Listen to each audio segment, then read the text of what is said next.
Welcome everybody. It's Mr. Reality, joined by psychic medium Liz Cross. How you doing, Liz? I am doing great. Old time photos are a favorite of people, but I thought we'd go further back before photos were around and do a mosaic of a Roman mosaic of a gypsy girl in Turkey from the second century. And there's some stigma with the gypsy people, so I thought she could tell us about if she's real, her life, and what happened. Yeah, she is real. I have her standing here. Wow. Hello, thanks for joining us. How do you feel that your image is immortalized in mosaic after all these years? She feels very privileged. Mm. She had What, a really hard life. what was your life like, and how did this image come about? How did this image come about? She was paid to model for money. She modeled this image. They pretty much lived on the streets, she and her family. They were also a bit nomadic. And what else can you tell me? A very poverty-stricken lifetime. She had multiple children by different fathers. It was horrendous. It was horrendous. The poverty is just unbelievable. How did she support the kids, and how did she support her family? Were they like, I know they traveled in probably groups, family groups. How big were the family groups? How often did they have to travel, and what was the nomadic life like? The nomadic life was difficult. They moved around all the time and they begged. Sometimes engaging in prostitution, but until they were run out of town or run out of the area. It was very difficult. And how big there was about 5 women and children, no men. Interestingly enough, no men traveling with them.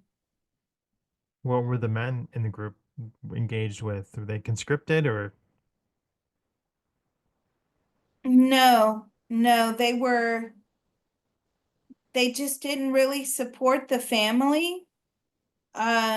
These girls were on their own. why choose a life like that when you're creating a life up in the God plane? Choose a life like that when you're creating. Because it was something different. It was something that she was fascinated by. It sounded like a good idea at the time, obviously not. She was a young soul at the time, so didn't have a lot of experience on creating these lifetimes. That proves to be difficult. It's like, how do you pick these things out when you haven't experienced them before? And how do you know whether or not you're making a mistake? Well, you don't. You don't until you're on the other side of it. And now you think, well, I screwed that up royally. Um, did you ever have another lifetime like that? No, no, that lifetime was very harsh. What did she do next in her next lifetime? What did you do in your next lifetime? She was a very wealthy woman. So she came in and she decided to experience the other side of it with like wealth and didn't have to worry about where the next meal was coming from, clothes. She wasn't mistreated. She had the same amount of children that she did in that previous lifetime, which was like 4 or 5. Those same children came in to experience the wealthy lifetime, but then that wasn't great because she got to the end of that lifetime and realized, well, I haven't accomplished anything. What are the limitations of building your life when you're on the God plane? Like, what are you allowed to do? What aspects can you tweak and change? And what can't you do? What are the limitations? Well, you have a list of things that you have to accomplish.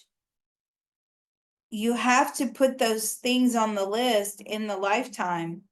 You are not allowed to leave things out of the things out.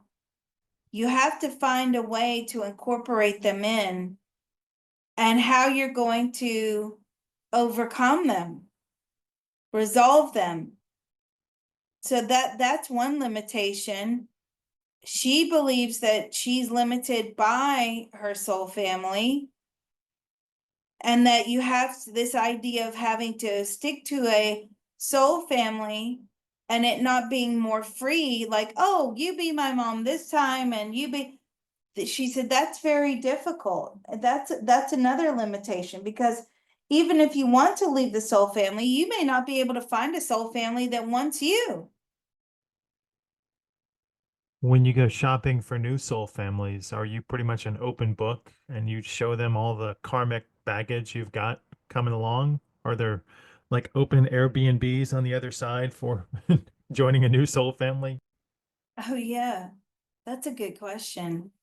Do you have to disclose everything when you're looking? They already know. They already know, and it's whether or not they want to take on problems. Now, some of these soul families are very enthusiastic. They've come a long way. They've ascended, with their consciousness. Do they believe that they are strong enough to help another soul push forward through their consciousness? Maybe if there's 3 or 4 of us, we are setting an example for that soul that's been left behind because of the old soul family. Will we be strong enough to make them want to be at our level? I mean, that ultimately is the big ideology, but she says it rarely ever happens that way.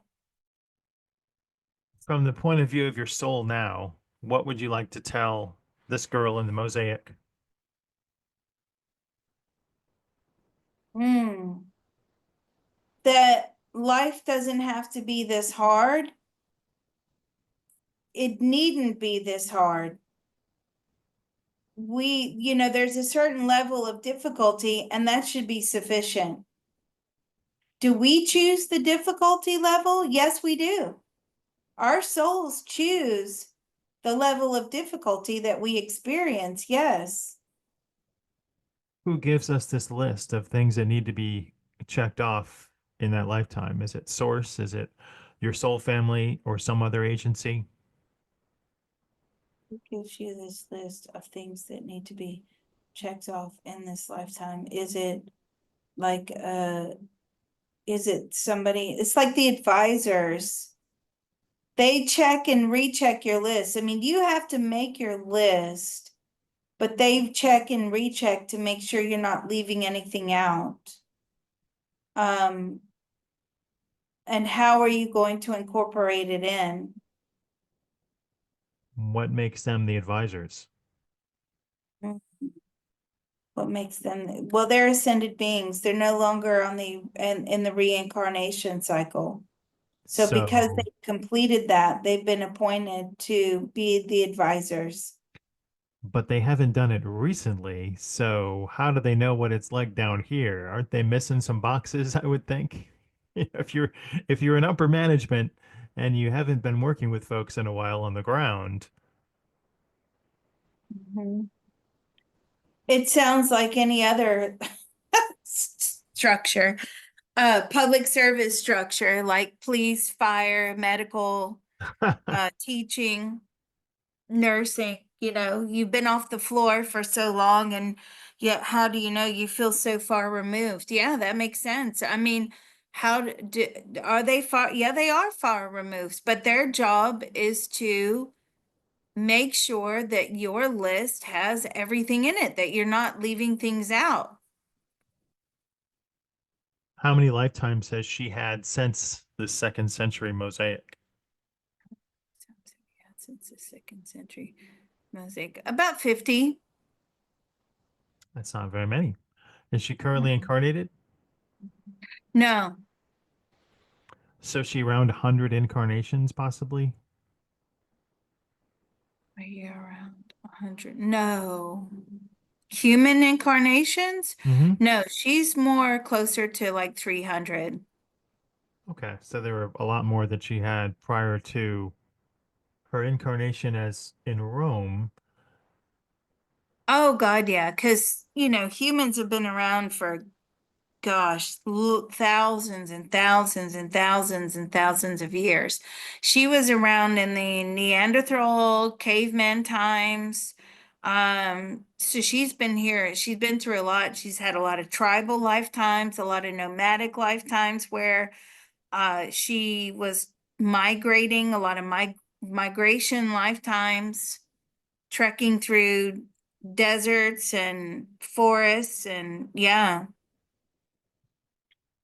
So, what is her favorite lifetime that she had?